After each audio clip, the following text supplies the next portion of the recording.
Бәріңізге ассалаумағалейкум. Сіздермен бірге Каз бренд арнасы. Әлемде адам құқықтарына негізделген әртүрлі заңдар бар. Бірақ кейбір заңдар адамның түсінбестігін туғызып, тіпті күлкіңді келтіруі мүмкін. Бүгін біз сол заңдардың 7 түрін айтатын боламыз. Алғашқысы Сингапур. Сингапурда қоқысты бет алып тастағандарға $100-дан $2000 көлемінде айыппұл төленеді.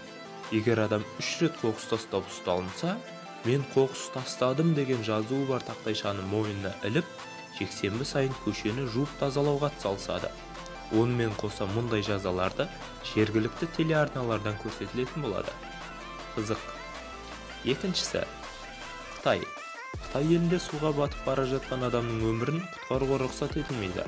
Бұл біреудің тағдырына араласып, кедергі келтіру деп танылып, жауапқа тартылады. Әрине, Қытайда адам көптігінен осындай заңда ойлап тапқан болуы мүмкін. 3. Сауд Арабиясында ер дәрігерлердің әйелдерді қарауына рұқсат етілмейді. Ал әйел адамдарға дәрігерлік мамандықты алуға заң қайшылық білдіреді. Түсініксіз. Сонда әйелдер ауырған жағдайда оларға немесе шұғыл ота жасауға жет болғанда не істейді? 4. Американың Айдахо штатында түйенің үстінде отырып балық аулауға тыйым салынған. Ал жексенбі күндері әткеншек теуге болмайды. 5. Мәскеуде 1994 жылы қабылданған қаулы бойынша иттерге сағат азанғы 11-ден кешкі 7-ге дейін үруге тыйым салынады. Ережені бұзып, тыныштықты сақтамаған жағдайда үй иелері айыппұл төлейді. Мұндай жаза Херсон қаласында да қолданылады. Бұл 2011 жылы қабылданған.